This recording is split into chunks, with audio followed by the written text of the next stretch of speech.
Hola, buenos días. Soy Philip Jaimes. Hoy tenemos 90 minutos especiales para ustedes. Tenemos 3 médicos expertos para responder a todas de sus preguntas. Por favor, pone sus preguntas en los comentarios. También pone su ciudad en los comentarios. Vale, empezamos. El primer médico es Dr. Jerónimo García. Dr. García, buenos días. Hola, buenos días. Soy Jerónimo García, soy cirujano de cabeza y cuello. Buenos días a Claudia Damecat, buenos días a la doctora Ariana, buenos días a la doctora Alonso. Mi área de experiencia típicamente es en el cáncer de tiroides por la cirugía oncológica de cabeza y cuello. Mi sitio principal de trabajo es en el Hospital Ángeles Lindavista y estoy aquí muy contento para poder responder sus preguntas durante los siguientes 90 minutos. Gracias, Dr. García. Doctora Canche, buenos días. Hola, ¿qué tal? Buenos días. Yo soy la doctora Ariana Paola Canche Arenas. Soy médico internista, tengo una maestría en nutrición clínica, una especialidad en nutrición funcional y en nutrición bariátrica. Actualmente trabajo en los Hospitales Ángeles del Pedregal en la Ciudad de México y en la Clínica Londres. El día de hoy vamos a hablar durante 90 minutos con otros 2 expertos. Les agradezco y les doy las gracias también al canal por estos 90 minutos de información para ustedes. Doctora Salvador, buenos días. Hola, muy buenos días. Buenos días, Filip. Buenos días, doctor Jerónimo. Buenos días, doctora Ariana. Yo soy la doctora Liceda Alonso Salvador. Soy médico endocrinólogo con subespecialidad en biología de la reproducción humana. Actualmente trabajo en práctica privada únicamente y actualmente soy la presidenta de la Asociación de Postgraduados en Endocrinología y soy coordinadora del grupo de trabajo de endocrinología reproductiva de la Sociedad Mexicana de Nutrición y Endocrinología. Gracias, doctora Salvador. Vamos a empezar con la primera pregunta.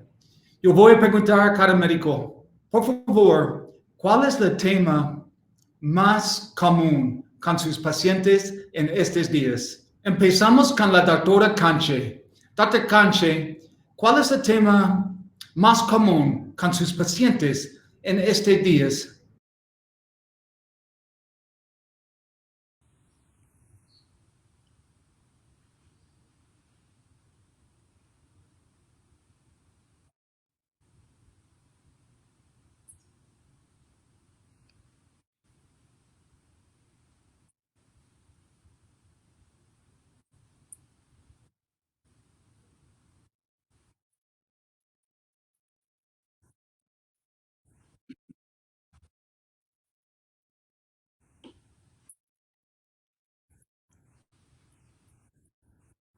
¿Cuál es la pregunta más común estos días, entonces, doctora Canche?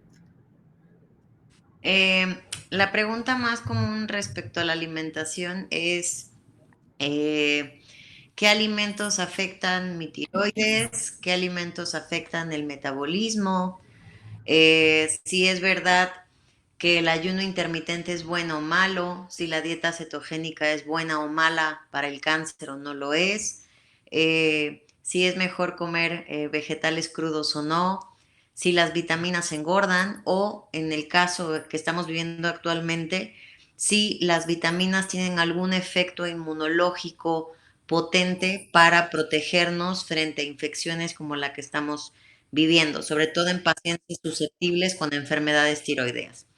Creo que esas son como las preguntas más frecuentes que me hacen en consulta. Si la tiroides también enlentece el metabolismo, es decir, hace que comiendo menos, pues obviamente yo engorde más y solo la culpa es del tiroides. Creo que esas son como las preguntas más frecuentes. Y siempre, este es un tema muy común, ¿no? De qué puedo comer para ser saludable, mi peso. Y no, esto siempre es un tema muy común. Y también con los pacientes de tiroides. Casi todos los pacientes con problemas de tiroides, hay como mucha información en internet y a veces, aparte de la información que encuentran, de pronto uno va al médico, no solo al endocrinólogo, al especialista, sino de pronto es como decir, voy con el cardiólogo y te quitan la sal, voy con el endocrino y te quitan las harinas, voy con otro especialista y de pronto te quita todas las grasas. Y entonces dices, ¿qué tengo que comer? ¿No? ¿Cuál es la alimentación ideal para un paciente no únicamente con un hipotiroidismo por cáncer de tiroides, sino también por enfermedades tiroideas? La realidad es que hoy en día la alimentación en general, solo hay algunos puntos específicos de algunos alimentos que sí intervienen en la absorción de la hormona o la levotiroxina cuando es ingerida, pero que pues no tienen como ninguna causa por la cual el paciente tuviera que engordar diferente al resto de la población.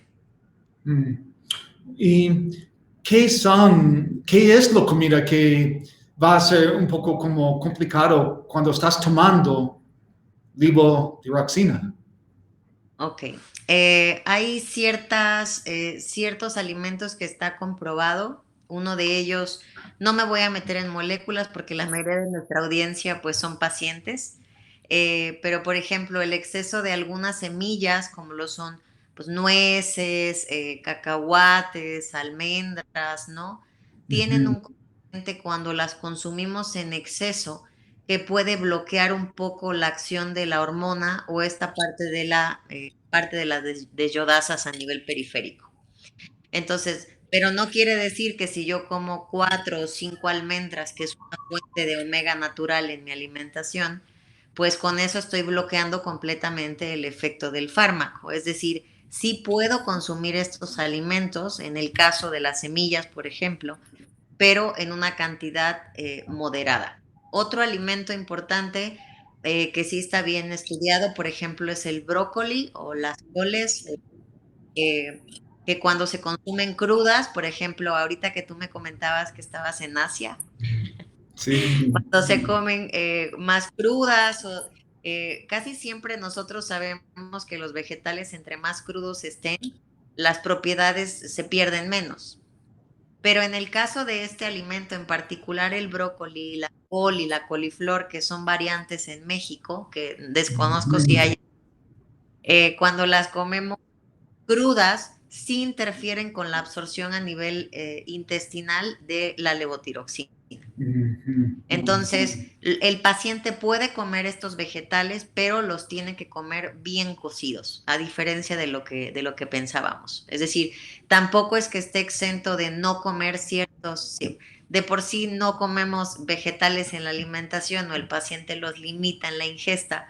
Y si aparte de esto le decimos que el alimento pues es como malísimo para la absorción, pues obviamente satanizan este grupo de alimentos. Ahora, los pacientes con enfermedad tiroidea sí llegan a tener de un 10 a un 15% más dificultad para alcanzar un peso saludable, pero no significa que todos los excedentes y los que tienen sean responsables del problema de tiroides.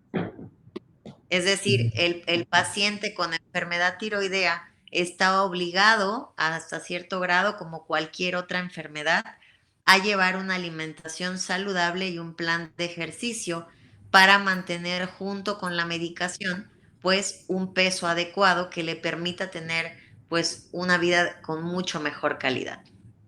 Y doctora, con sus pacientes que lleguen a su oficina con un problema como con peso o algo así, muchas veces ellos experiencian un éxito con peso y para salud mejor y sienten mejor. ¿Con algunos cambios? Muchos de los problemas, bueno, de las pacientes que veo es que tienen esta cuestión de una u otra forma psicológica, la creencia de que todo es culpa de la falta de tiroides. Entonces pierden el control sobre la ingesta de lo que están consumiendo, que casi siempre la doctora no me dejará mentir, pues en México la gastronomía mexicana es rica en carbohidratos y entonces nos encanta el pan dulce, nos encanta el tamal, la tlayuda, toda la comida llena de carbohidratos, ¿no? Y entonces el paciente con enfermedad tiroidea en ocasiones no solo llega con el problema de hipotiroidismo, sino que también tiene un problema de sobrepeso, resistencia a la insulina o todo lo que tiene que ver con el síndrome metabólico. Entonces, no únicamente estamos pues enfocados en ver la parte de la alimentación por el tema del problema tiroideo, sino como un diagnóstico integral derivado del sobrepeso en mucha medida, no únicamente por el tema de tiroides, sino por el descontrol en la alimentación de los pacientes. Para todos los pacientes que están acá hoy con nosotros, por favor, si tiene una pregunta, pone su pregunta en los comentarios. Pero, doctora Alonso, yo pienso que su conexión está bien, pero, doctora Alonso, si puede responder, no sé si su conexión está bien, pero doctor García está listo. Yo pienso. Esperamos para doctor García.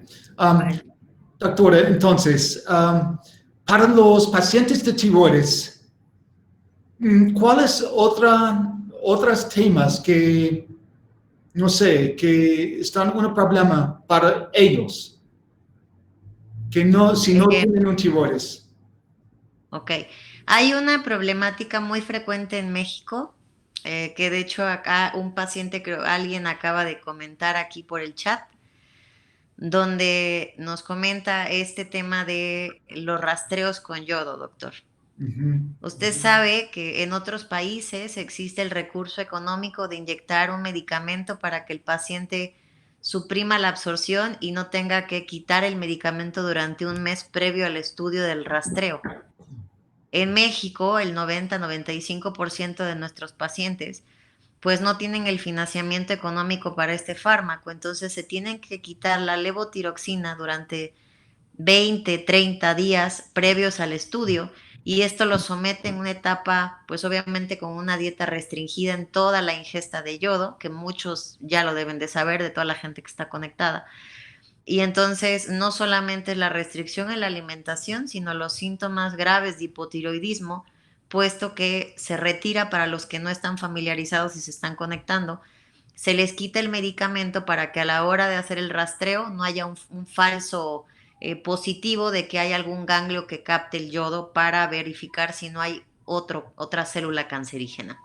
Entonces, las dietas libres en yodo son necesarias en todos los pacientes. Cuando no existe el medicamento, se tiene que quitar por completo la medicación. Los que ya lo han hecho siempre preguntan lo mismo, si esto es necesario. La respuesta es sí. Y alguien por ahí comentó un tema acerca de la ingesta, por ejemplo, de proteínas. Alguien está Sí. por ahí, Luis Velasco. Pues hay una de proteína, sí, de Leslie. Ok. Las proteínas, la realidad es que ahora ya sabemos, antes creíamos que solo la gente, el doctor Jero lo debe saber también, que solo la gente mamey o que iba al gimnasio, que hace mucho ejercicio, era la que tomaba estos sustitutos de proteína. Ahora Sí. ya sabemos que existen muchas proteínas en el mercado.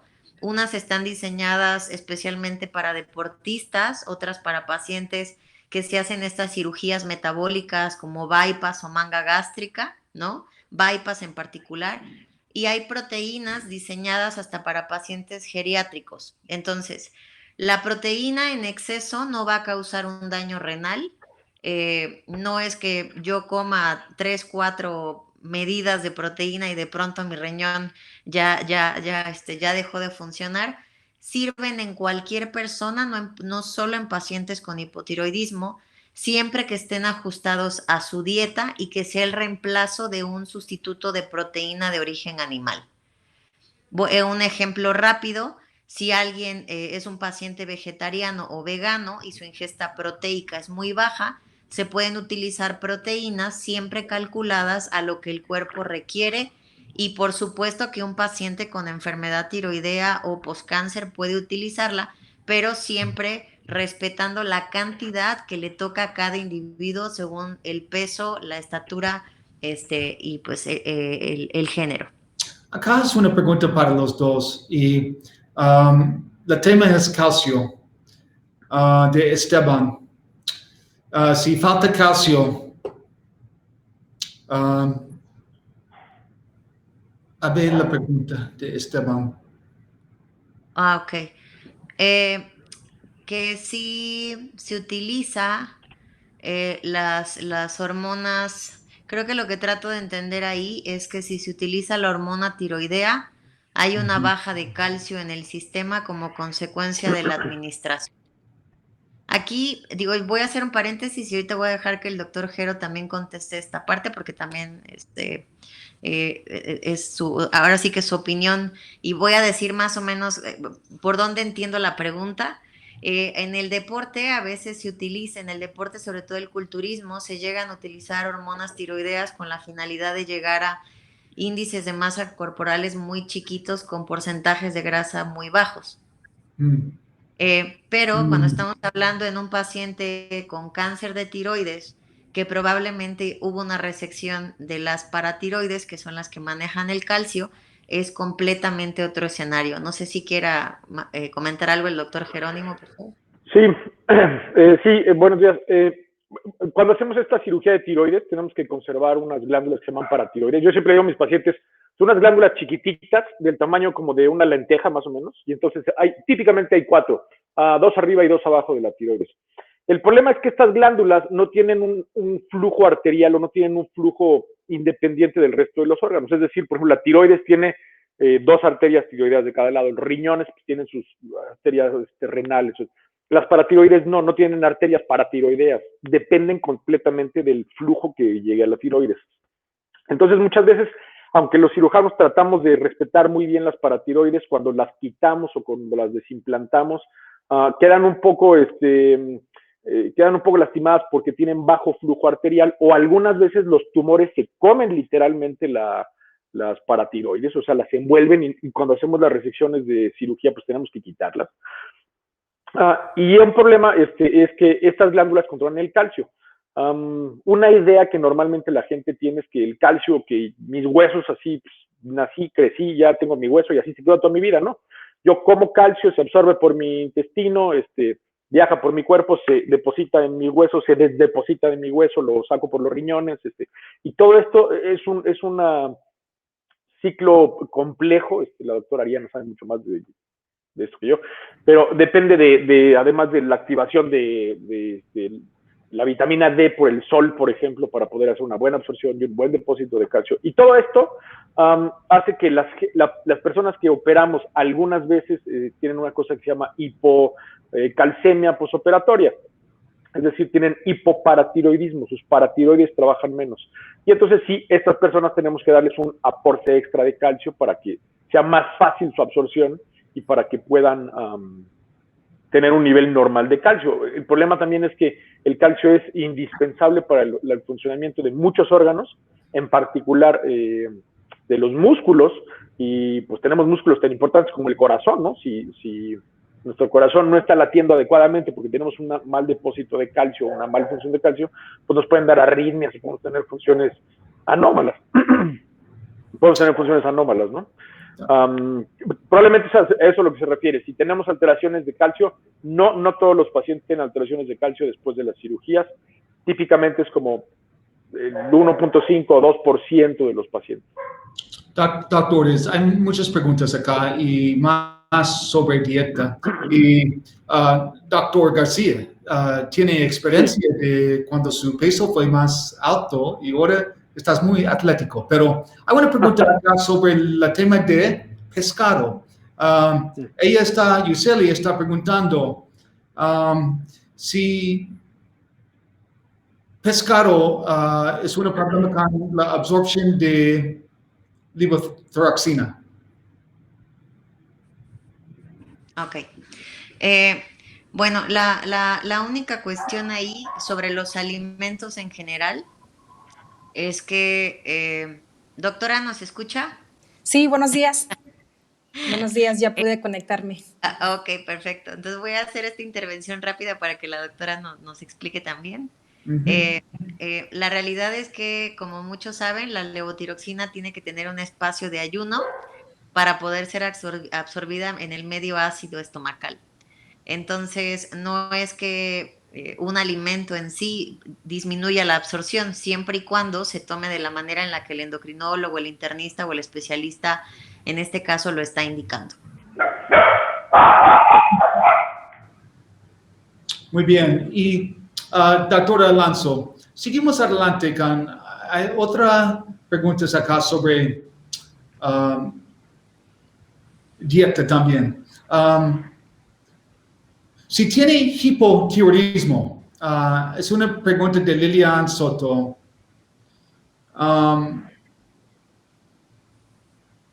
Si Sí.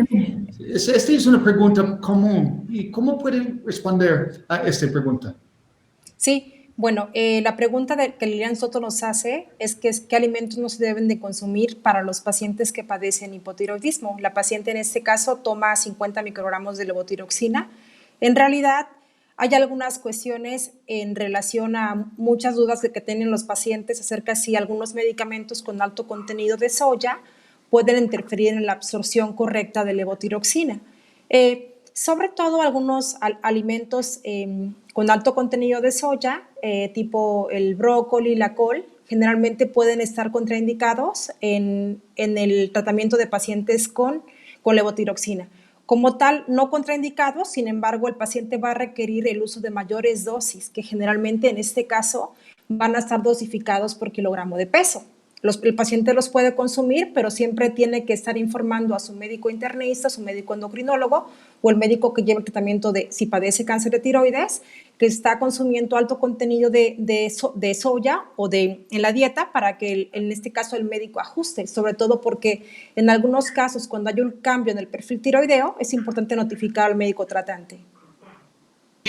Hay una pregunta de Ghislaine y es una pregunta un poco grave porque ella tenía una cirugía, tiroidectomía.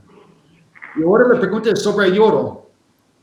Si es un tema urgente durante este momento de COVID, ¿cómo pueden responder a sus pacientes que tienen este tema, que necesitan yodo, pero no es el momento mejor para yodo? ¿Cómo hacemos? Bueno, creo que en particular la doctora Liz puede contestar mejor esto, pero típicamente la mayor parte del tratamiento, la parte basal del tratamiento con cáncer de tiroides es la resección del tumor y de la glándula. Típicamente a mí me gusta hablar un poco de los porcentajes a los pacientes. Vamos a decir el 95% del tratamiento es hacer la cirugía, pero siempre quedan células implantadas donde está el lecho tiroideo, es decir, donde descansaba la tiroides. Cuando nosotros quitamos la tiroides, siempre quedan células, y estas células no significa que tengan cáncer la mayor parte de las veces, pero significa que tienen el potencial de desarrollar cáncer en algún momento. Para eso damos yodo radioactivo. ¿Qué es esto? Estas células tiroideas, para poder funcionar, necesitan yodo. Y afortunadamente son las únicas células que metabolizan yodo en nuestro cuerpo. ¿Qué es lo que hacemos? Las engañamos, le damos yodo que tiene radioactividad y entonces, pues vamos a decir, un término es, se queman estas células, absorben el yodo, este yodo tiene radioactividad y se queman a lo largo del tiempo. Típicamente o idealmente tratamos de dar este yodo radioactivo cerca de las 8 semanas después de una cirugía. Idealmente tiene que ser entre 6 y 12 semanas después de la cirugía. Ahora, no significa que si lo damos después no funcione. Hay estudios que dicen que si se realizan los primeros 6 meses o hasta el primer año de la cirugía, sigue siendo efectiva. Como decía hace rato Ariana, vivimos en un país donde pues, muchas veces no es lo ideal. Muchas veces, por ejemplo, para poder dar este yodo radioactivo, tenemos que hacer que estas células estén ávidas de querer absorber el yodo. Para eso tenemos una de dos: o dejamos a las células hipotiroideas, es decir, no les damos levotiroxina, de tal forma que estas células, cuando tienen el yodo, están ávidas de querer comer el yodo y entonces lo absorben de forma adecuada. Y la otra es inyectar TSH, que es un tipo de hormona que hace exactamente este mismo efecto, hace que las células estén ávidas de absorber yodo. El problema es el costo, son medicamentos caros. Muchas veces, o por lo menos en nuestro medio, pues lo que hacen es decir, bueno, pues si tengo que gastar mucho dinero por el medicamento, mejor me quedo 3, 4 semanas sin tomar la hormona y tengo el mismo efecto. Pero sí, idealmente se tiene que dar más o menos entre 6 y 12 semanas, idealmente, pero no significa que si lo doy después no funcione. Y una pregunta que vi hace un momentito, que me llamó la atención cuando estábamos hablando de las paratiroides, decía, si me quedan 2 paratiroides, ¿puedo funcionar bien? Sí. No es este caso, pero, por ejemplo, cuando tenemos que hacer cirugías por enfermedad paratiroidea, dejamos solo media paratiroides, y típicamente con tener media paratiroides es suficiente. Hay otra pregunta sobre yodo y thyrogen. La pregunta es, si costo no es un problema, la pregunta es, ¿thyrogen o dieta? Pues más bien yo creo que ahí depende de la cuestión. Yo creo que ahí más bien pues depende de la cuestión también económica, ¿no? Como mencionaba el doctor Jerónimo y yo hace rato, la realidad es que el medicamento es muy eficaz para hacer el procedimiento, pero pues la mayoría de la población no puede obtenerlo y pues más o menos oscila como entre los $1,600, $1,700 aquí en México, ¿no? Entonces, mucho rango de la población pues no puede pagar el medicamento y entonces opta por el tratamiento dietético, que era lo que decía él. La realidad es que más bien es un tema de elección del paciente y pues de presupuesto en este sentido. Acá es otra pregunta sobre yodo. Pero ya, Dr. García, ya tiene la respuesta. Sí. ¿Por cuánto tiempo se puede postergar? Idealmente entre 6 y 12 semanas. El primer año está bien todavía. Acá es a mí me gustaría que la doctora Alonso, que es la más experta en esta cuestión, respondiera a una pregunta que es la que más me hacen mis pacientes, digo, para que la escuchen de una endocrinóloga. ¿Cuándo dar o no dar Novotiral, que es, para los que no saben, levotiroxina con triodo, o únicamente dar levotiroxina? O sea, saber en qué casos para que los pacientes sepan. Sí, gracias, doctora Ariana. Bueno, recordemos que todas las guías internacionales, sobre todo la Asociación Americana de Tiroides, recomienda el inicio de la hormona tiroidea sintética, en este caso levotiroxina, para todos los pacientes que padecen la enfermedad hormonal más frecuente de la tiroides, que es el hipotiroidismo. Generalmente vamos dosificando a todo enfermo dependiendo de los kilos del peso ideal que tenga el paciente y vamos ajustando el tratamiento y hacemos posteriormente un paso siguiente que es valorar al paciente nuevamente a las 4 o 6 semanas de iniciar la medicación. Tenga el paciente una condición que se llama hipotiroidismo subclínico o bien hipotiroidismo primario instalado. En este caso, es importantísimo que nosotros hagamos la historia clínica del paciente para ver qué datos tenía antes de presentar hipotiroidismo, porque recordemos que algunos síntomas son muy subjetivos o pueden ser parte de otros padecimientos que el paciente presente. En este caso, la evaluación más subjetiva que nosotros podemos hacer a los pacientes, doctora, es guiándonos en el valor de la T3 que el paciente tenga. Podemos guiarnos en medio institucional únicamente con la TSH y con la medición de la T4 libre, pero si tenemos un perfil tiroideo completo y el paciente nos sigue refiriendo cansancio, nos sigue refiriendo problemas para reducir su peso, para mantener su peso, que es principalmente una principal afección o queja que mantienen los pacientes, podemos hacer una evaluación con el perfil tiroideo completo y en este caso guiándonos en el valor que mantengamos de T3. Recordemos que en condiciones normales la presentación o formulación de levotiroxina se produce en un 80% de tiroxina en la T3 y el 20% ocurre en la conversión periférica de los tejidos, el desdoblamiento por las desdiodoasas tiroideas en T4 a T3. En este caso, si hay defectos como tal en cada célula del organismo del paciente para convertir T4 a T3, en este caso el paciente va a ser beneficiado del uso de la combinación, que es la T4 con la T3 en términos, digamos, de formulaciones. Es la presentación que contiene levotiroxina 100 microgramos con 20 microgramos de liotironina, que es la formulación, digamos, que nuestro cuerpo produciría normalmente si pesamos 70 kilos. Recordemos que podemos iniciar en todos los pacientes levotiroxina como primer paso. Si vemos que no hay mejoría en una concentración adecuada de T3, es cuando vamos a poder utilizar la formulación combinada. Recordemos que la T3 tiene una vida media de 8 horas y va a estar contraindicada en toda paciente que desee embarazo o que esté embarazada. Va a estar contraindicado también en niños y también contraindicados en adultos mayores. Serán las únicas contraindicaciones que tendríamos en relación al uso de la terapia combinada. Acá es una pregunta desde Leslie, y realmente yo tengo esta pregunta también, porque yo tengo un problema, lo mismo que ella, de parathyroid, cuando tenía tiroidectomía. Pero la pregunta es, si estamos tomando calcio, ¿es posible para tener otras enfermedades luego? Sí, creo que la pregunta se refiere a esto. Los pacientes que tienen hipocalcemia, ya platicamos que tienen que tomar una dosis extra de calcio. Y la pregunta básicamente dice, si tomo mucho calcio, ¿no puede ser que afecte mis riñones?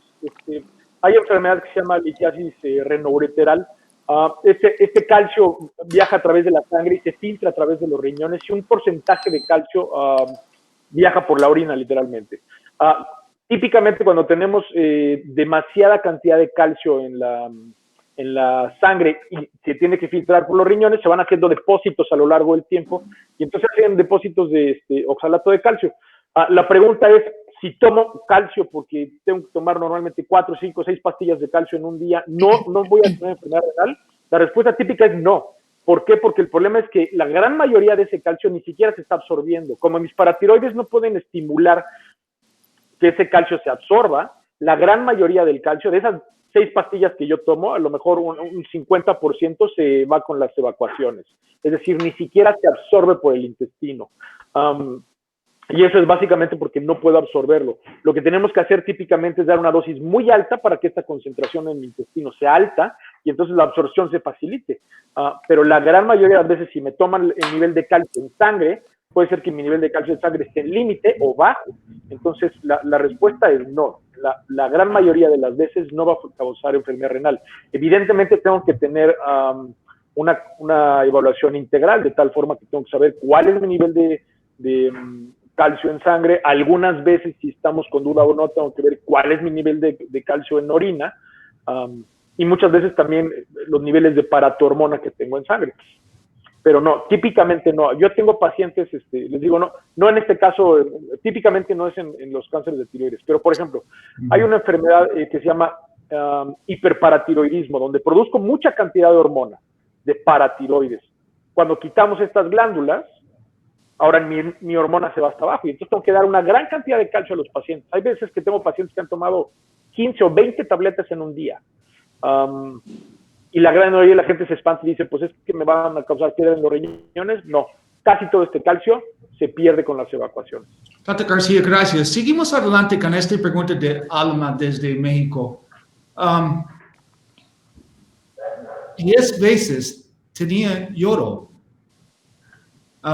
¿Cómo puede responder ustedes en este caso de Alma, pero...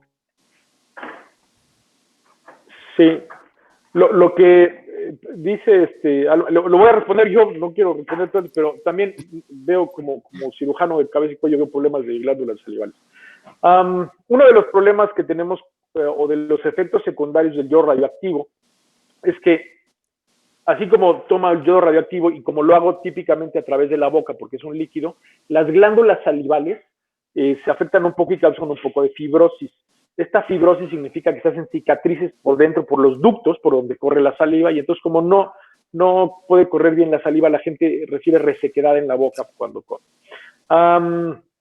Entre más dosis de yodo tenga, mayor la probabilidad es de que tenga esta resequedad en la boca. Muchas veces se pueden intentar algunos sustitutos. Por ejemplo, hay un producto en México que se llama Gel Clear, que lo que hace es que trata de humedecer un poco más la boca y trata de que esta sensación no sea tan alta. Pero la respuesta es, ¿qué es lo que puedo hacer? Tratar de forzar a mis glándulas a que trabajen más. Y eso, la única forma es tomar muchos líquidos y tomar alimentos cialogogos. Los alimentos cialogogos son todos estos alimentos que hacen que mis glándulas trabajen de más. Por ejemplo, cuando la gente come limón y hace caras, o come chile y come cualquier tipo, por ejemplo, la menta es una de las cosas que produce que se haga más saliva, y lo que tengo que hacer es estimular a mis glándulas que estén produciendo saliva todo el tiempo, y estoy tratando de que estos conductos estén bien permeables. Entonces, 1, comer cialogogos, y 2, tomar abundantes cantidades de líquido. Lamentablemente es un tipo de efecto secundario que tenemos, y la gran mayoría de las veces tiende a ir disminuyendo, con el tiempo ir disminuyendo la cantidad, la sensación, pero sí, hay gente que la percibe por mucho tiempo. Doctores, sí. Me gustaría, perdón, Sí. agregar algo ahí, nada más. El que más utilizo en algunos pacientes yo se llama Xerostom con X. Lo pueden conseguir también a través de Amazon. Son sustitutos locales para la lengua. Pero hay otra cosa, importante que me gustaría agregar aquí. Todos aquellos pacientes sometidos a cáncer, radiación, yodo o enfermedades donde interviene el tema de pues quemar o acabar con células de una producción muy alta de reproducción celular, como sería el cáncer, y una de ellas pues es la lengua y todos los sistemas epiteliales como la boca y demás. En nuestro sistema digestivo tenemos una cosa que pues se llama microbiota o flora intestinal, para los que saben, que empieza desde la lengua y pues hasta donde llegue. Entonces, parte también de esta secreción, independientemente de todo lo que acaba de decir el doctor sobre la hidratación y los reemplazos de saliva para la humectación, es generar o dejar al paciente con probióticos posteriores a los procedimientos pues invasivos o de yodo, porque eso también va a mejorar mucho la evolución del sistema digestivo, la absorción de nutrientes y la mejoría a nivel de la reparación de la microbiota, sobre todo de la lengua y del sistema digestivo en este caso. Hay una pregunta de Yeris, y no sé si con ustedes tres pueden tener ideas sobre este caso, pero este caso es un poco, no es muy común, y posiblemente no puede tener una respuesta hoy. Pero, ¿has visto algo así antes de ustedes tres?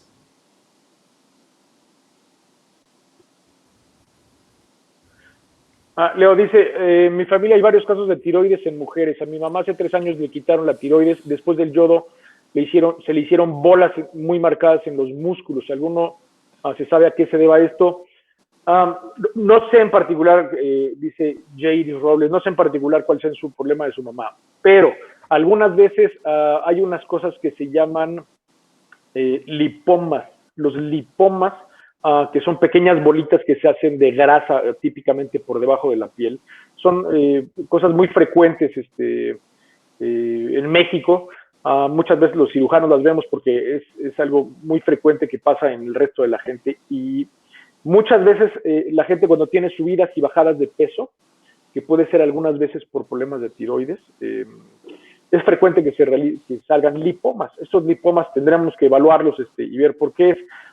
Algunas otras veces, otra cosa que se me puede ocurrir es estas alteraciones de los niveles del calcio pueden hacer que los músculos tengan fasciculaciones y tengan pequeñas contracturas, y eso sí propiamente en el músculo, pero es muy difícil poder sentir este tipo de contracturas musculares de forma superficial. Por eso yo me imagino, no le puedo decir a ciencia cierta, pero yo me imagino que podría ser esto. Los lipomas no son infrecuentes, y no es raro que la gente se los encuentre después de las variaciones de peso. Doctores, acá es una pregunta que yo sé que es un problema común, porque yo también tenía esta experiencia de insomnio y ansiedad después de tiroidectomía, antes no. ¿Cómo puede responder a Marisol, por favor?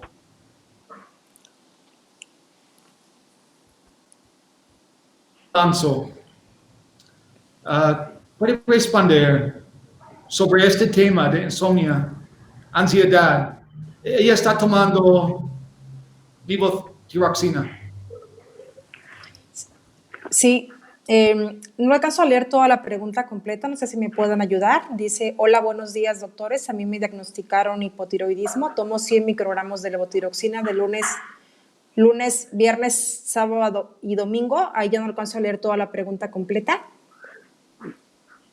Dice, tengo insomnio y ansiedad y problemas digestivos y se me sigue cayendo el cabello. Creo que la pregunta básicamente es los efectos que uno ve cuando tiene que tomar este tratamiento.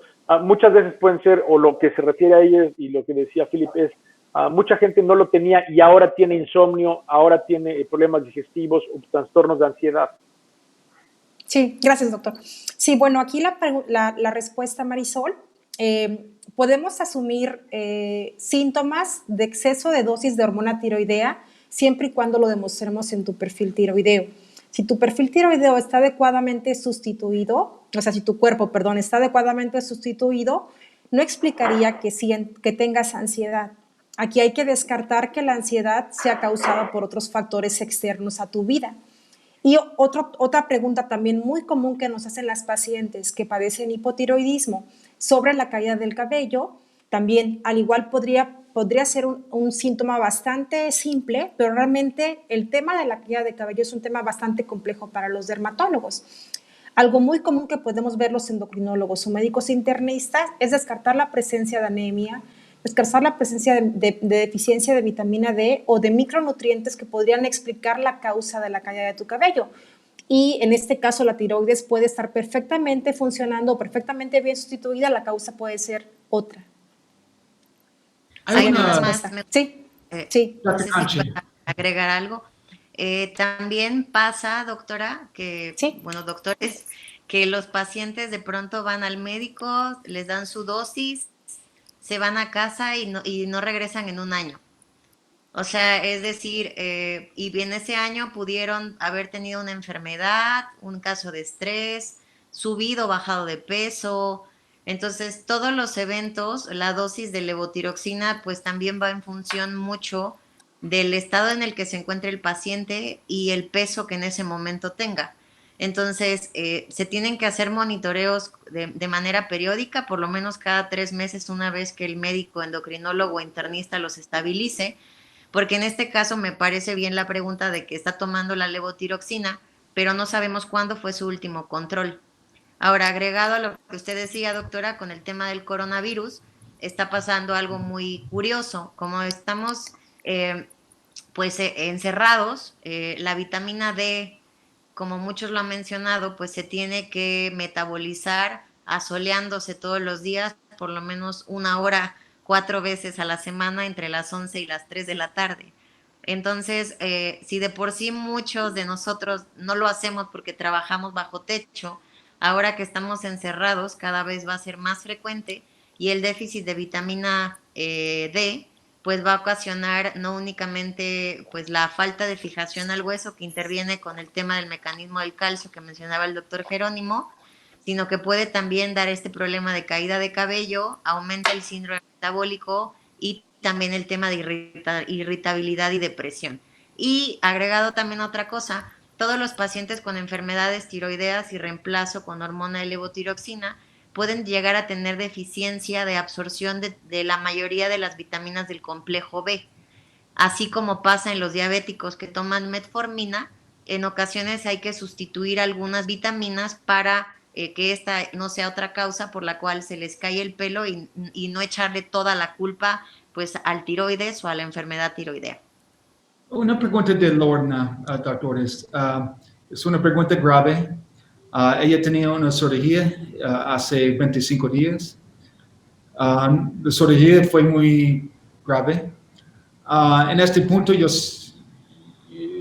había el comentario que ella no se siente muy bien.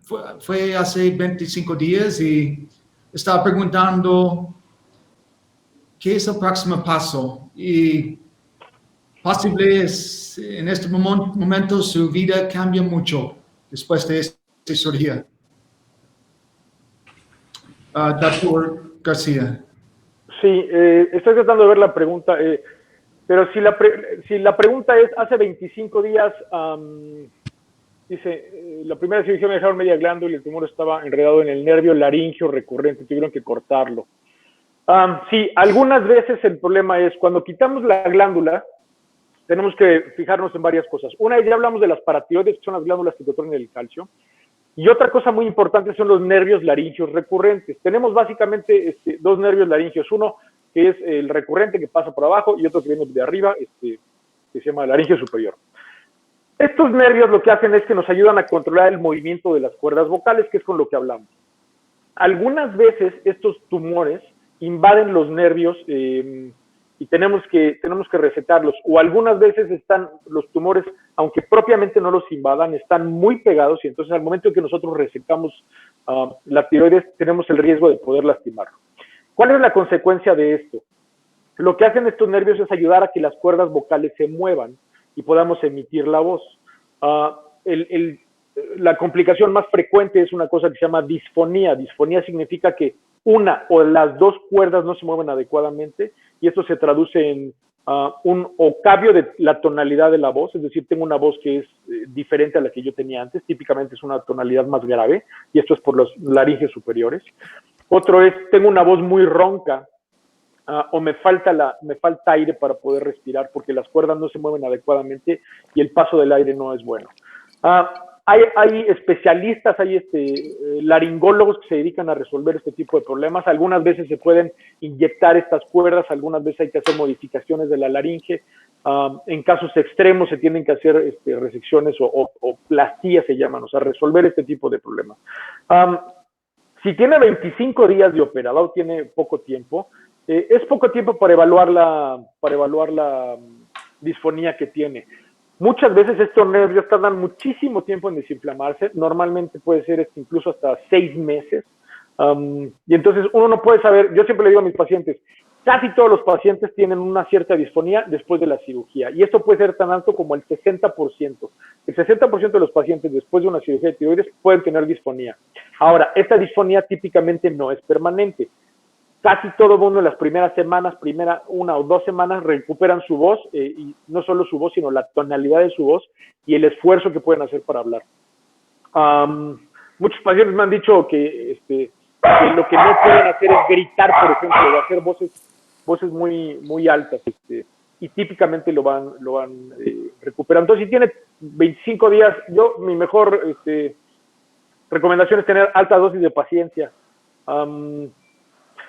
¿Qué es lo que sigue con ella? Se pregunta, ¿qué sigue después de esto? Después de esto, dependiendo del tipo de tumor que haya tenido y de la extensión que haya tenido, darle o no yodo radioactivo, depende de la extensión, la cantidad de yodo radioactivo que pueda tener. Y la doctora Liz nos podrá ilustrar mucho mejor, pero hay muchos esquemas y dependiendo de esto hay que ver al paciente típicamente primero cada mes, después cada 3 meses, después cada 6 meses, después cada año. Y dependiendo de la extensión y de la complejidad de su cirugía, tendrá que ver justamente esto que nos está diciendo. ¿Cuál es la dosis específica para mí? Vi hace un momentito también, no veo todos los nombres, pero vi, por ejemplo, otra que me decía, la dosis es siempre la misma, o ya que tengo mi dosis, varía a veces. En México, la verdad es que nosotros, que tenemos casi todo el mismo clima todo el año, no cambia, pero en lugares extremos, por ejemplo, en el norte de Canadá, que hay mucha nieve en el invierno y hay mucho sol en otras épocas, incluso las dosis cambian dependiendo de la época del año. Y como les decía la doctora Ari, lo que hace la tiroides básicamente es controlar nuestro metabolismo. ¿Cómo produzco y quemo energía? Entonces, no es lo mismo una persona de 20 años que de 40, que de 60, que hombre, que mujer, que si hago ejercicio, que si no hago ejercicio, si me enfermé, no me enfermé, si estoy en pandemia, si no estoy en pandemia. Entonces, estas dosis cambian. Hay veces que la gente dice, es que tengo la misma dosis desde hace años y de repente ya me siento mal. Sí, tu metabolismo cambia. Somos seres humanos y somos seres dinámicos. Entonces, nuestro metabolismo cambia y nuestras dosis de tiroxina cambian.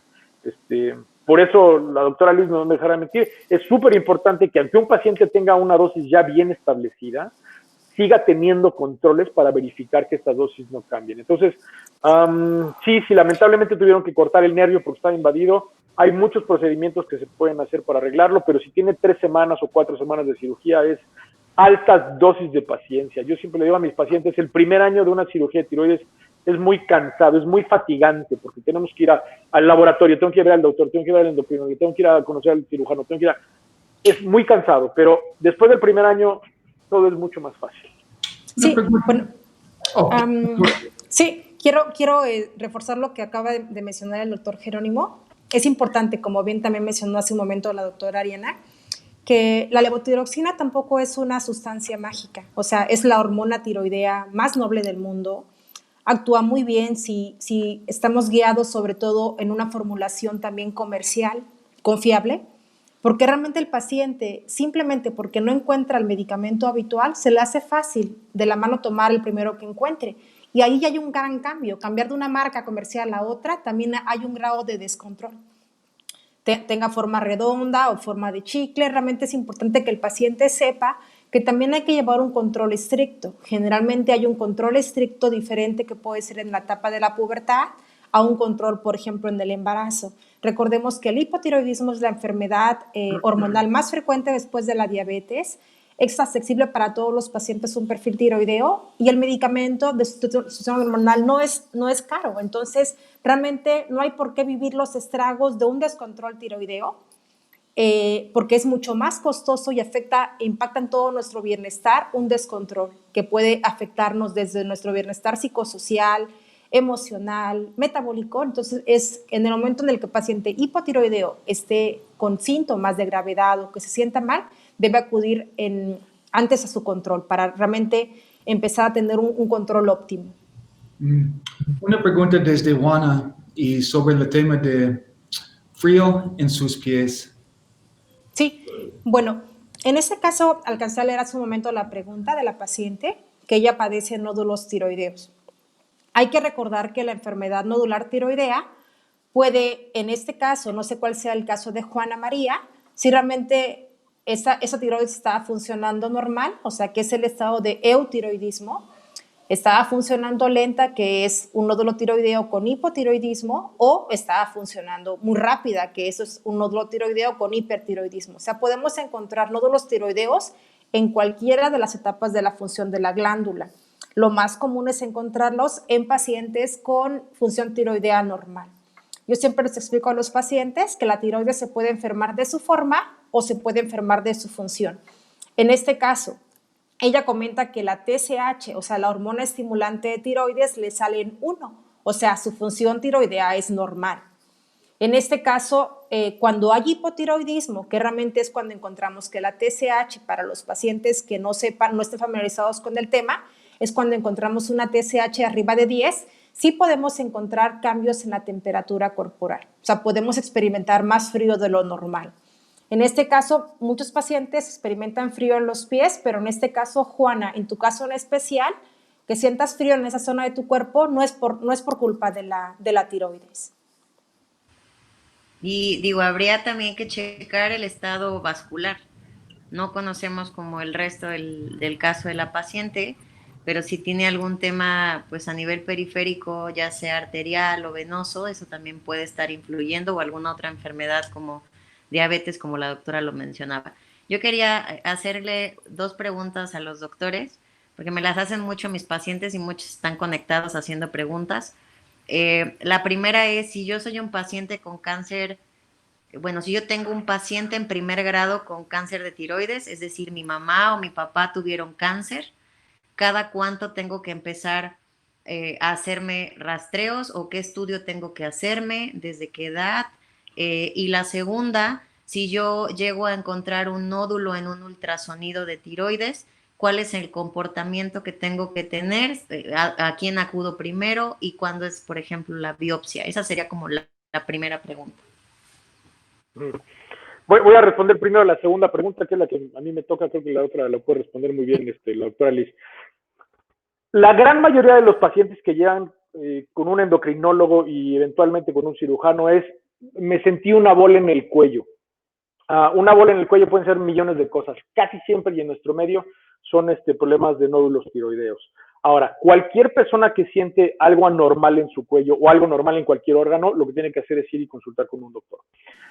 En particular, hablando de los nódulos tiroideos, la población en México es sumamente común y dependiendo, entre más edad tengamos, es mucho más frecuente encontrar nódulos tiroideos.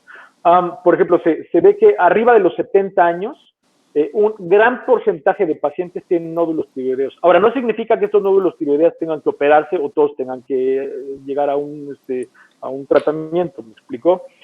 ¿Qué es lo que tenemos que hacer? Tenemos que investigarlos. Y para esto, uno de los estudios más frecuentes son, uno, el ultrasonido y dos, las pruebas de función tiroidea. Justo como estaba diciendo la doctora Alonso, puede haber diferentes tipos de nódulos que produzcan más hormona, que produzcan menos hormona, que produzcan hormona normal. Y lo otro es el ultrasonido. Y aquí existe una clasificación, que es una clasificación que se hace a nivel mundial, que se llama TIRA. TIRA lo que hace es valorar cuáles son las características de estos nódulos. Si están más largos que anchos, si tienen hipogenicidad, que significa que tienen una densidad diferente, si tienen microcalcificaciones, vascularidad. Y entonces vamos sumando puntos y dependiendo de esto nos dice, pues tengo un TIRADS 1, 2, 3, 4. Entre más se ha avanzado el número, más sospecha tengo de que puedan ser nódulos tiroideos malos. Y entonces aquí lo que se hace es hacer una punción. Una punción significa que con una aguja voy a tomar una muestra de estas células, la voy a ver en un microscopio y entonces igual me va a dar una clasificación donde me dice, sí, pues mira, tu nódulo es un nódulo que parece que no tiene mayor problema, puedes vigilarlo, o tengo un nódulo que claramente tiene células malignas y entonces ahí tengo que platicar con mi endocrinólogo y con un cirujano para saber cuál es el tratamiento que me toca. Y lo malo es cuando nos tocan las biopsias que nos dicen, pues, quién sabe, literalmente como son tantas datos, hay veces que nos dicen, pues sí parece, pero no estamos seguros, y entonces aquí es donde normalmente existe una cosa que se llama examen transoperatorio. Tengo los datos de que puede ser un tumor malo, pero no tengo todos los datos o no tengo los datos de forma completa. Lamentablemente a veces las células que yo tengo en un aspirado y los veo en un microscopio, pues no me pueden dar un diagnóstico completo y lo que tengo que hacer es ver estas células en relación con el nódulo y en relación con la glándula. Y la única forma que tengo que hacer eso es quitar el órgano y mandarlo a un microscopio. Eso se llama examen transoperatorio. Lo que hago es, mientras el paciente está dormido, tengo al patólogo ahí mismo junto a mí en la sala de cirugía y entonces cortan los nódulos y entonces me pueden decir sí es una lesión mala, entonces típicamente completo la tiroidectomía o no, puedo dejar un pedazo. Y justamente acabé de leer la pregunta que me decían hace rato. Decía la pregunta, me operaron hace 25 días, pero me dejaron la mitad de la glándula y resulta que sí tenía tumor. Depende, no sé cuál ha sido la decisión del cirujano en particular, porque es muy fácil opinar solamente cuando me hacen una pregunta así, y yo creo que lo más responsable es decir, no sé exactamente todos los datos, pero si su cirujano decidió dejarle media glándula y después resultó que tenía un tumor, cuando son tumores muy pequeños se pueden controlar de forma hormonal. Si son tumores más gruesos, algunas veces es mejor quitarlos. Si estas resecciones son resecciones complejas o el paciente tiene alguna característica por la cual la cirugía sea compleja, a veces se pueden vigilar estos tumores. Me dicen, algunas veces puedo dar yodo radioactivo. Sí se puede dar yodo radioactivo si tengo un pedazo de glándula. No es lo típico, pero hay casos específicos en los cuales se puede dar para tratar de disminuir la función glandular. Y la otra pregunta que hacía la doctora Ariana, que creo que la doctora Alonso lo puede contestar mejor, es la cuestión genética. Si yo tuve un paciente en primer grado, mi mamá o mi papá o mi hermana tuvieron cáncer de tiroides o problemas tiroideos, yo estoy más propenso de hacerlo. ¿Cuándo tengo que hacerme exámenes? ¿Cuándo es el mejor tiempo para hacerlo? Doctores, hay muchas preguntas. Perdón. Por favor, seguimos adelante con la pregunta de Emiliano. Él es de Ciudad de México y está preguntando si por favor puede responder a su pregunta. Sí. Sí. Bueno, Emiliano pregunta que si los medicamentos para tratar el déficit de atención pueden producir alteraciones de la tiroides. Emiliano, la respuesta es no. Los medicamentos que normalmente utilizan los médicos psiquiatras para corregir esta situación generalmente impactan sobre todo en el perfil metabólico. Pueden haber riesgo de resistencia a la insulina o riesgo de diabetes. Pero en este caso yo te sugeriría que si tienes diagnosticada esta condición, te hagas un perfil tiroideo, porque el hipotiroidismo puede ocasionar sobre todo alteraciones en las funciones mentales superiores, que una muy común es los trastornos en la atención. Entonces, te recomendaría que fueras a una valoración con tu médico psiquiatra, que te realice un perfil tiroideo, porque hay una condición intermedia que se llama hipotiroidismo subclínico, que en este caso también el hipotiroidismo subclínico también puede ocasionar problemas de atención. Saludos. Más sobre esto. Adriana tiene una pregunta. Yo no pienso que ya respondemos. 5 años de operada. Y tiene una pregunta sobre el cabello. ¿Puede responder a su pregunta? Bueno, en este caso a mí me toca ver a muchos pacientes después de mucho tiempo con cáncer de tiroides, digo, independientemente de, en el caso del rastreo, pues con el cirujano o del yodo o de la medicación de la levotiroxina o el control endocrinológico. A muchos pacientes, como mencioné hace rato, se les cae el cabello por déficit de cierto tipo de vitaminas que pueden llegar a estar ausentes, ya sea por el tipo de alimentación, por un tema de estrés o por la misma, no es que la levotiroxina cause un problema a nivel digestivo, pero sí vemos como falta o déficit de absorción de algunos nutrientes como son la del complejo B. Y para hacer una cosa como un poquito, pues más, ¿cómo decirlo?, digerible para la población, ahora que están de moda las gomitas estas para el pelo, que son de biotina, pues la biotina es una molécula del complejo B, y el zinc, que están completamente relacionadas con la caída de cabello. Entonces, esta podría ser, digo, una de las causas, pero, pues digo, no es como la única, ¿no? Aunque sí es muy frecuente en pacientes posterior al CA de tiroides, que de pronto como que abandonan el seguimiento que deberían de llevar posterior y empiezan a tener otras complicaciones.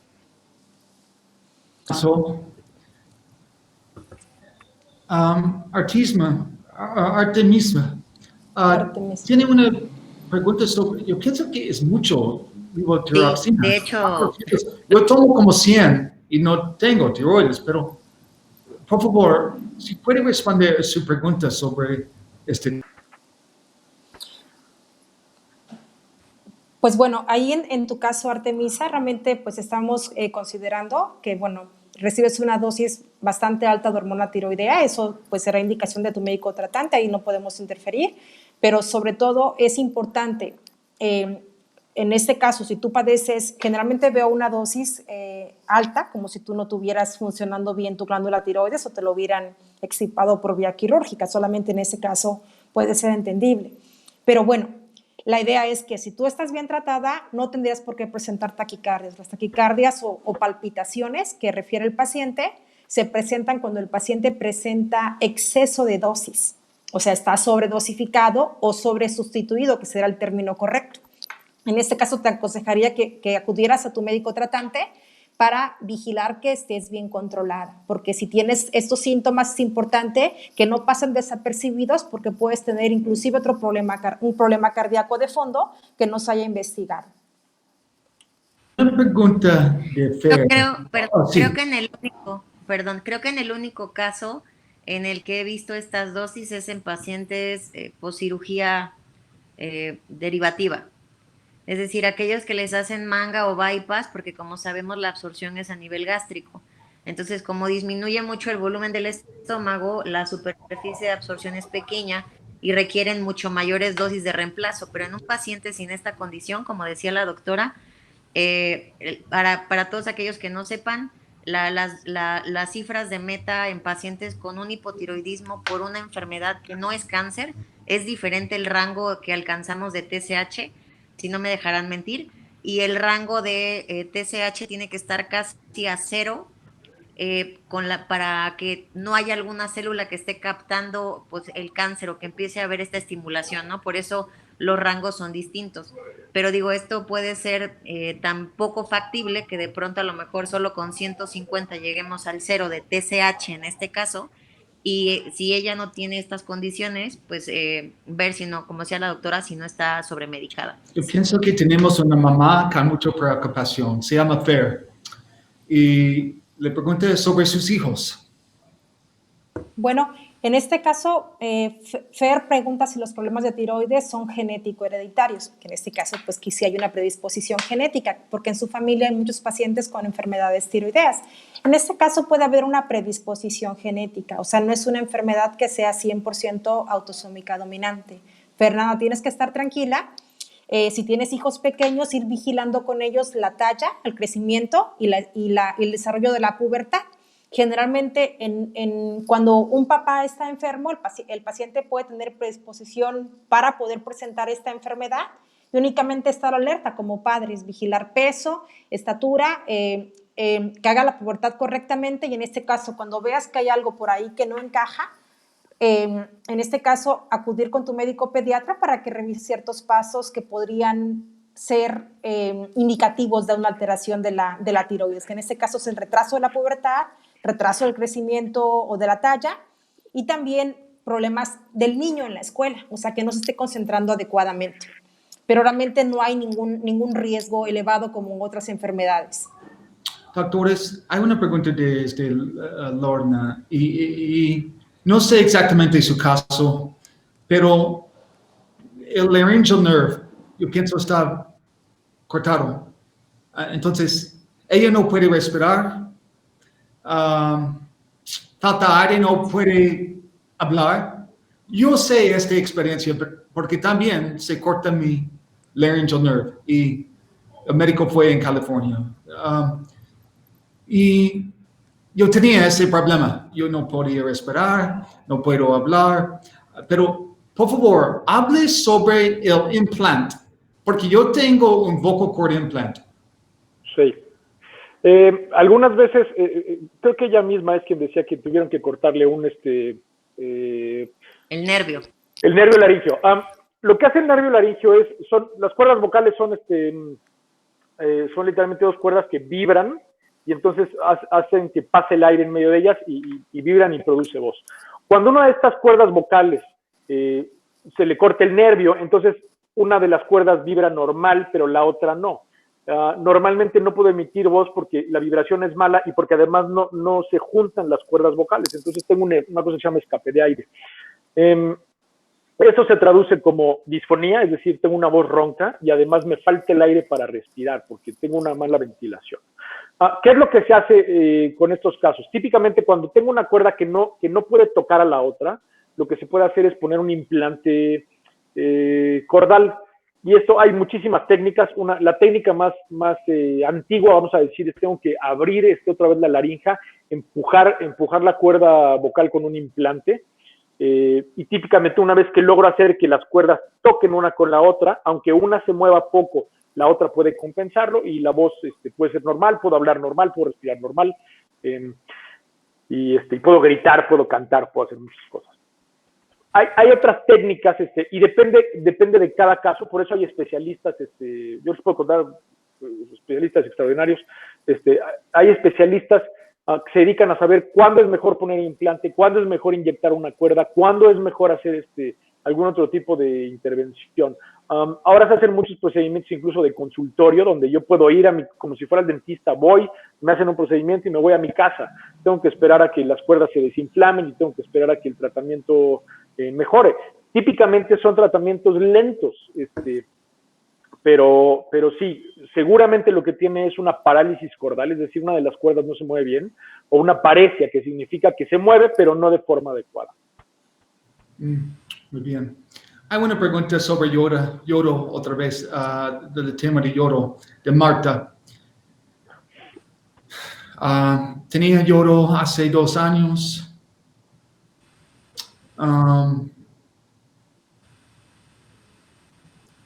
Traigo de zumbido. ¿Cómo puedo responder a este caso? ¿Es un síntoma de yodo? De Marta. Sí.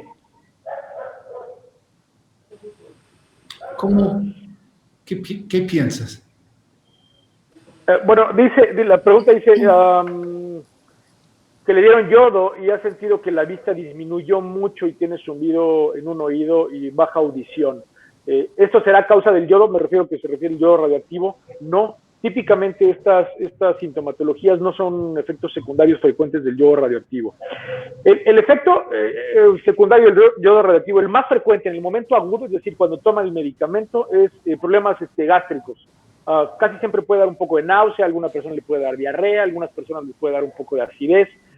Y la verdad es que es muy poco la cantidad de gente que tiene este tipo de síntomas. A largo plazo, lo que llega a causar es, lo más frecuente son alteraciones de las glándulas salivales. Las glándulas salivales a veces, lo que comentábamos, se fibrosan un poco. Incluso vi hace rato una pregunta que decía, después del yodo me salieron como pequeñas bolitas en la lengua. Esto es exactamente lo mismo.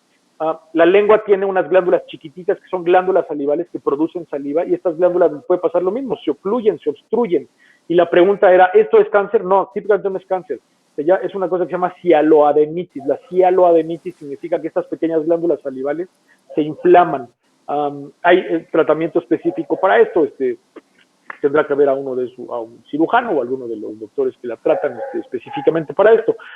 Pero si tiene problemas de audición o problemas de baja de la vista, no. Típicamente no es un efecto secundario que veamos con el yodo radioactivo. Como todo, tiene que evaluar. A lo mejor está teniendo otro problema, un zumbido en los oídos, un problema muy frecuente, por ejemplo, la presión arterial. O puede tener alguna alteración de oído, porque si me dice que tiene zumbido en los oídos, tiene una baja audición, a lo mejor lo que tienes que ir a ver un otorrino, y entonces que la revisen, puede ser N cantidad de problemas, pero no es lo típico, ni falta de audición ni falta de visión. Hay una pregunta de Arisbeth, doctora Alonso, doctora Canchi.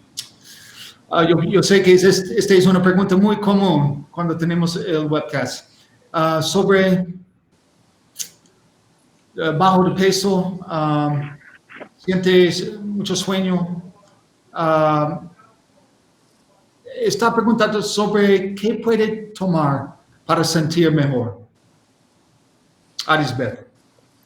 Ok, bueno, en mi parte, que lo que menciona es como las vitaminas y esta cuestión, hay algunas vitaminas que actualmente, no solo en el tema por cáncer de tiroides o resección tiroidea, sino por una cuestión en el cambio en la producción de alimentos. Hoy en día, antes los abuelos sacaban 2 hortalizas al año en un campo y ahora sacan 5 o 6, es decir, toda esta evolución de que los alimentos tienen menos contenido de micronutrientes o vitaminas, minerales y antioxidantes hace que toda la población de pronto tenga el ingesto de energía, pero los nutrientes no sean los adecuados.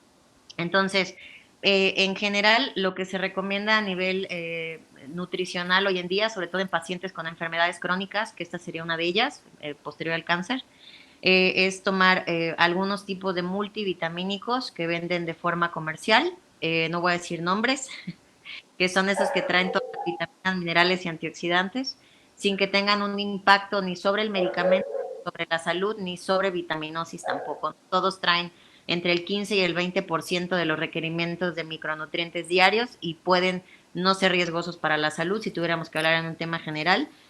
Ahora se sabe que el dosis altas de omega 3, en este caso hay 2 compuestos que se llaman DHA y EPA, tienen que estar arriba de 1 gramo para que genere un efecto antioxidante o antienvejecimiento a nivel celular. Y la otra cuestión es el reemplazo de vitamina D, pues a través también en forma de pastillas en caso de que no estemos asoleándonos ni consumiendo en una dieta adecuada. Ahora, nada más para cerrar, yo sé que muchos de los pacientes después del cáncer, como el doctor Jero decía, pues en ocasiones pues se cansan de ver al cirujano, a la cita con el endocrino, tienen que ir a los rastreos, pero siempre es importante tener un poco esta cuestión de la asesoría de la alimentación, sobre saber que no hay que satanizar todos los alimentos, pero sí hay ciertas cantidades de alimento, como mencionaba la doctora, como son las coles y algunos alimentos verdes que son ricos en yodo, que el paciente puede consumir, pero en ciertas cantidades y con cierta moderación. Es decir, las dietas hay que recomendar que los planes de alimentación no son como recetas de cocina para todos, cada paciente es distinto, así como los tratamientos se tienen que acoplar pues a un tema personal, los planes de alimentación son de la misma forma. Entonces, En el sentido micronutricional, mis recomendaciones serían consumir omega, vitamina D, en este sentido, y un multivitamínico de forma regular, independientemente de un tema de alimentación. Y bueno, no sé si la doctora quiere agregar algo respecto a lo que comenta la paciente.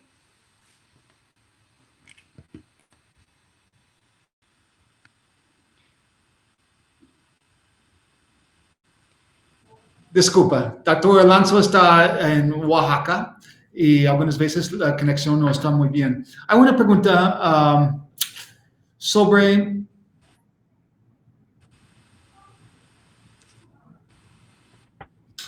ella está preguntando, vamos a ver.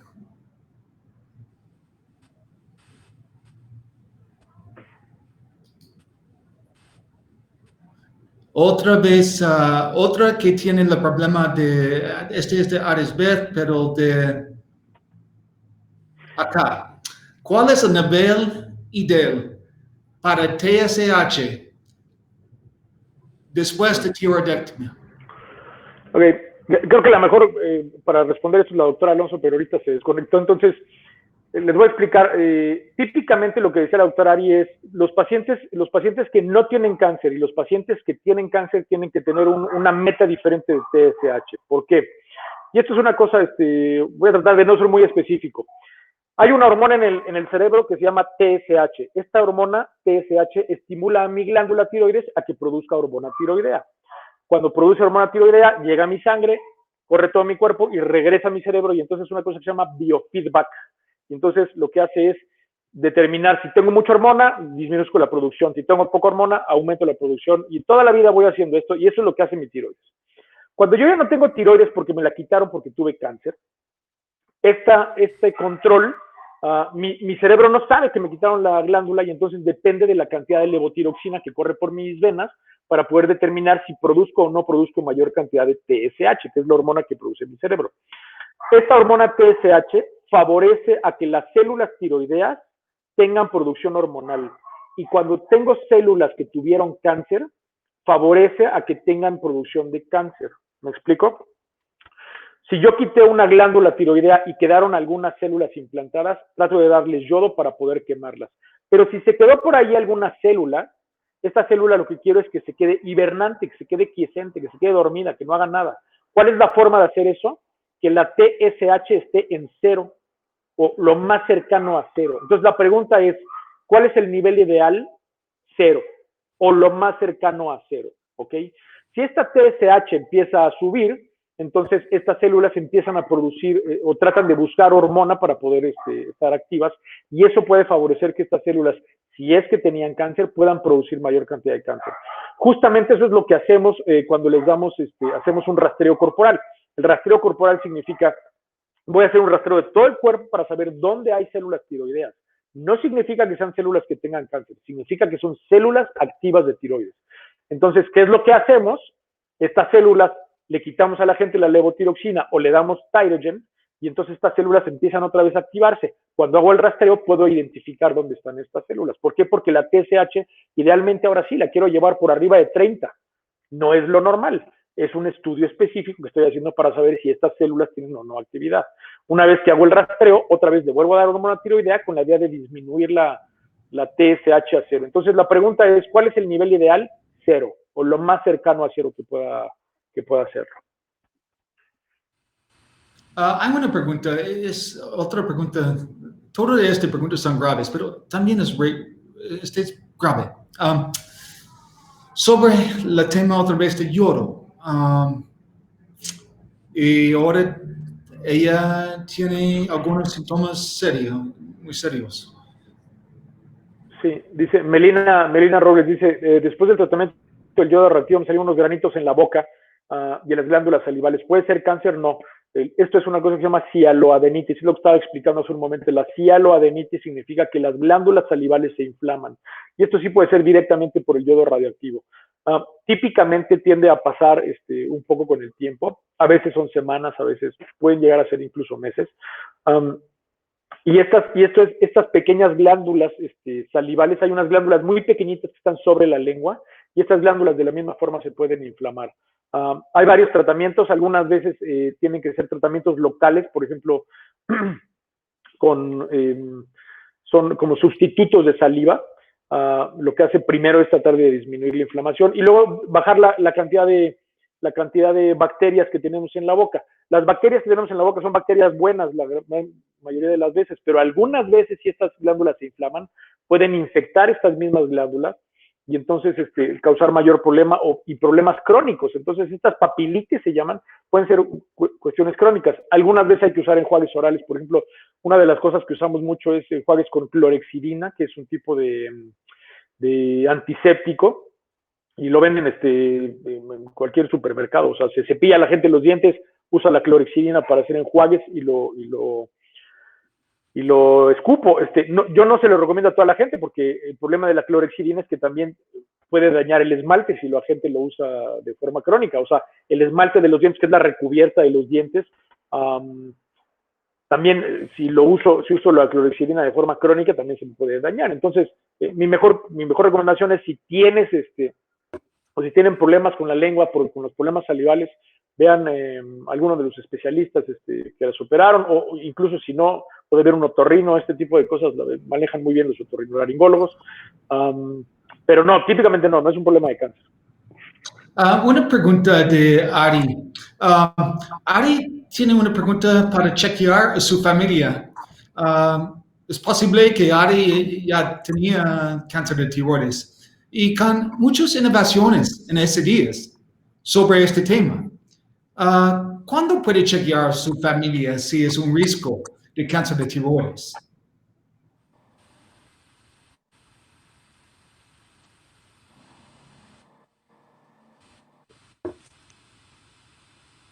Bueno, la pregunta dice específicamente, no respondió la pregunta de cuándo debo comenzar a checarse nuestra familia, y creo que la doctora Alonso fue muy clara, toda la vida, siempre. O sea, si tengo un niño y mi niño tiene alguna alteración de crecimiento, tengo una alteración de peso, tengo que checarlo. Si yo soy una persona adulta y a mi mamá la diagnosticaron porque tuvo cáncer de tiroides, quiero saber qué es lo que tengo que hacer. Primero, yo mismo tengo que autoexplorarme, ver si tengo nódulos, si tengo algo. Si no, acudo con un médico, puede ser un médico general quien me puede ver, y si tengo algún problema, entonces acudir con un endocrinólogo. Creo que la pregunta no hay una respuesta específica. ¿Cuándo tengo que hacer? No tiene que ser a partir de los 45 años, no.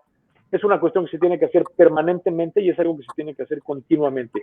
Si tengo un familiar que tuvo un problema de tiroides o tuvo un cáncer de tiroides, yo lo que tengo que hacer es, uno, vivir una vida sana, y esto significa comer bien, hacer ejercicio, tratar de dormir bien, y esto es lo que va a favorecer que yo no tenga más enfermedades.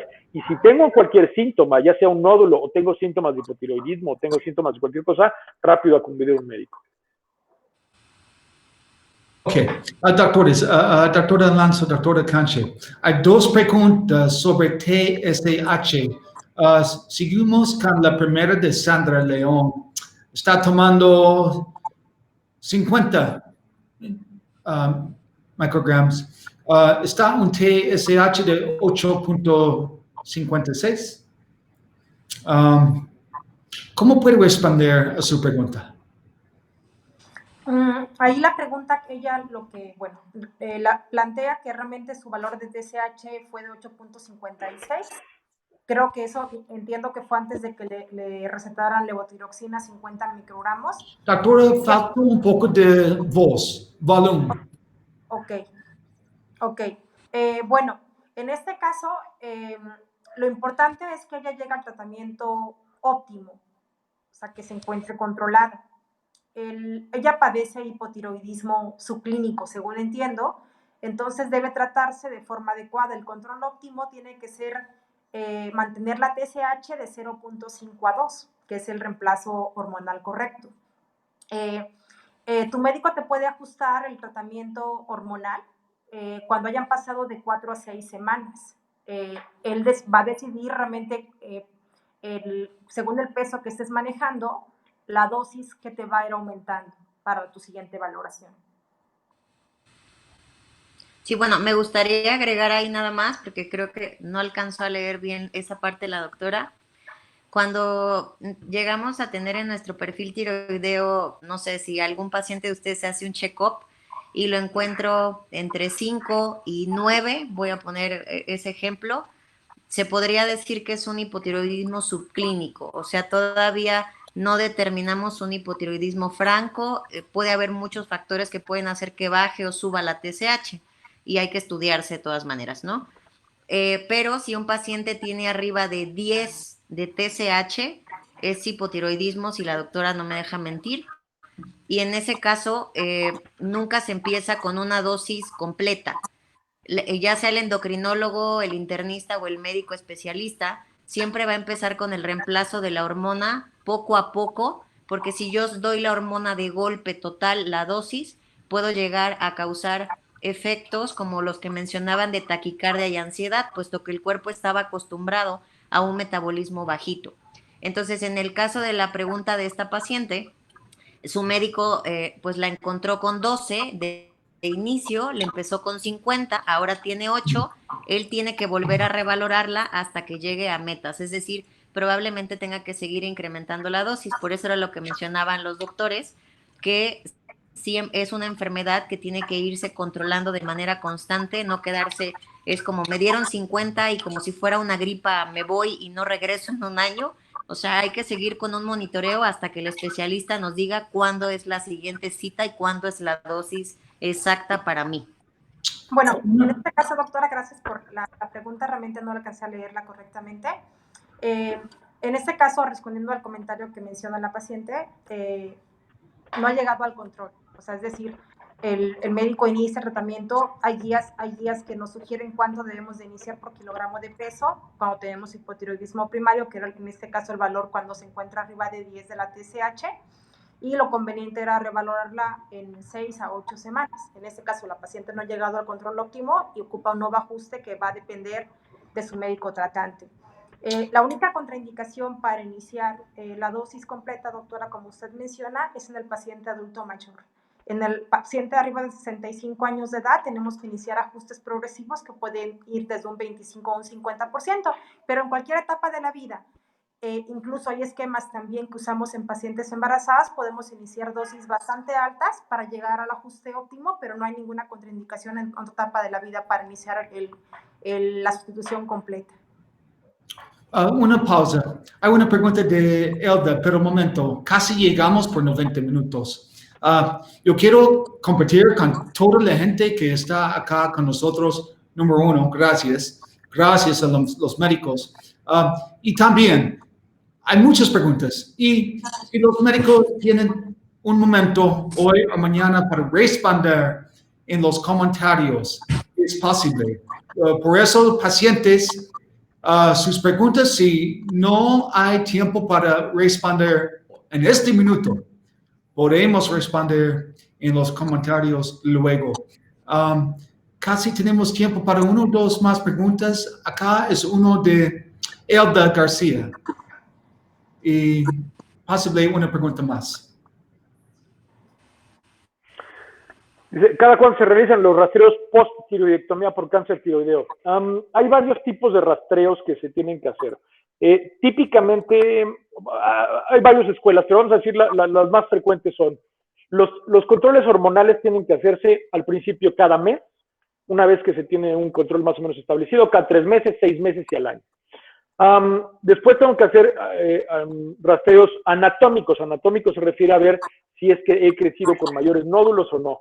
Casi siempre se tiene que hacer cuando menos un ultrasonido a los 6 meses de la tiroidectomía. Y eso es para ver si tengo nódulos que hayan crecido después de que me quitaron la tiroides.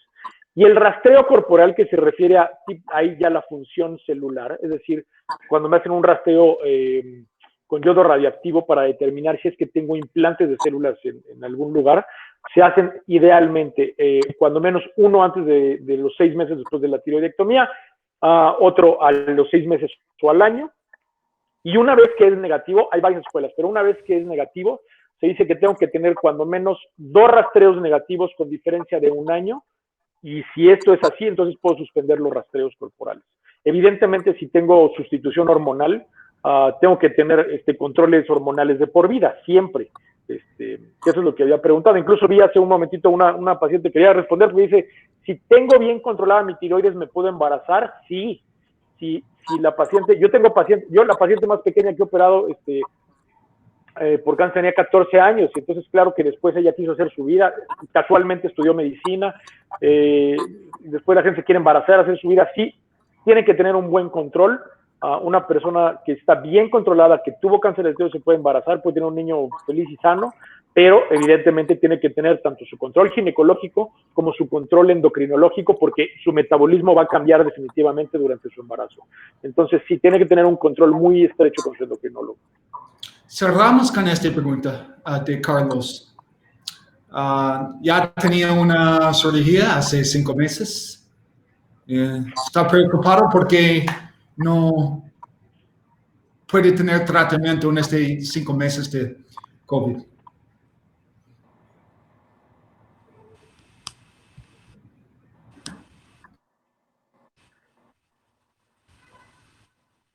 Sí, bueno, dice, hace 5 meses me operaron de cáncer de tiroides y no he podido tomar el yodo radioactivo por la pandemia. Sí, esto de la pandemia nos ha llevado a cosas que no teníamos ni idea que podían pasar.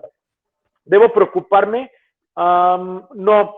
Idealmente, el yodo radioactivo tiene que darse entre las primeras 6 a 12 semanas de la cirugía. Si por cualquier razón, porque tengo una pandemia, yo creo que en los libros no está escrito si tiene una pandemia, pero bueno, si por cualquier razón no lo puedo hacer, idealmente en el primer año todavía es una dosis adecuada. Y si tiene 0.7 de TSH, creo que puede estar tranquilo. Idealmente lo que hay que llevarles por debajo de 0. Si tienes 0.7, hombre, creo que puede tener tranquilidad. Mientras siga teniendo su control hormonal, eventualmente podrá tener su dosis de yodo radioactivo. Ok, doctora Alonso, antes de salimos, ¿hay una palabra, 2 palabras más para compartir con todos? Sí, bueno, esta es un ensayo para concientizar a la población acerca de las enfermedades tiroideas en general. Te recomiendo como paciente tomar en cuenta los signos más importantes que puedan: exploración de cuello, si tienes alguna predisposición genética, si eres una paciente embarazada, también te recomiendo que lleves un control adecuado mensual con tu médico endocrinólogo junto con tu ginecólogo. O sea, la glándula tiroidea es al parecer tan pequeñita, pero tan importante para todo nuestro organismo, y la función tiroidea tiene que ser normal. Si tú no estás adecuadamente sustituida, también si padeces hipotiroidismo, también puede representar grandes repercusiones en tu calidad de vida. Aconsejo a todo el enfermo sano que tome en cuenta datos importantes y que acuda a un control con su médico general para que pueda interpretar de manera constante y oportuna la detección de las enfermedades tiroideas. Gracias, doctora Alonso. Doctora Canche, ¿hay unas palabras o 2 palabras más para compartir con todos?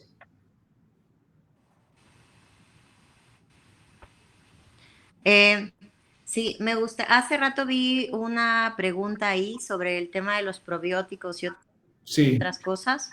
Entonces, la realidad es que hoy en día sabemos que la microbiota es todo un universo de bacterias en este sentido. Entonces, ya hay muchos probióticos en general de diferentes marcas farmacéuticas. Cada paciente es diferente, cada concentración es diferente para cada paciente. En este caso, no todos los pacientes a veces son candidatos a tomar probióticos durante cierto tiempo, es dependiendo la evolución clínica que tengan, y pues dependiendo de eso es cuando se van a indicar. Es decir, no es como un producto que yo pueda comprar únicamente como una recomendación. La flora gastrointestinal es tan variada, tiene que ver con tantos factores, tanto genéticos como poblacionales, la influencia del estrés y la alimentación, que si yo te trajera, Philip, a México a comer tacos de canasta, probablemente acabarías con una gastroenteritis en el hospital. Entonces, la flora bacteriana pues juega un papel sumamente importante, depende de la región también. Entonces, siempre es indispensable que sea recomendado por cualquiera de los médicos que manejen a pacientes con enfermedades tiroideas para que sea lo más adecuado. Una pregunta más del Sean. Vitamina número 1 para el momento de COVID. La vitamina D. es la número uno para reforzar el sistema inmune, que realmente pues, esperamos que pronto tengamos en México estudios clínicos adecuados para poder medir el nivel hormonal de la vitamina D, para ver realmente cómo estaban los pacientes que tuvieron pues mucho mayor afección grave de esta enfermedad.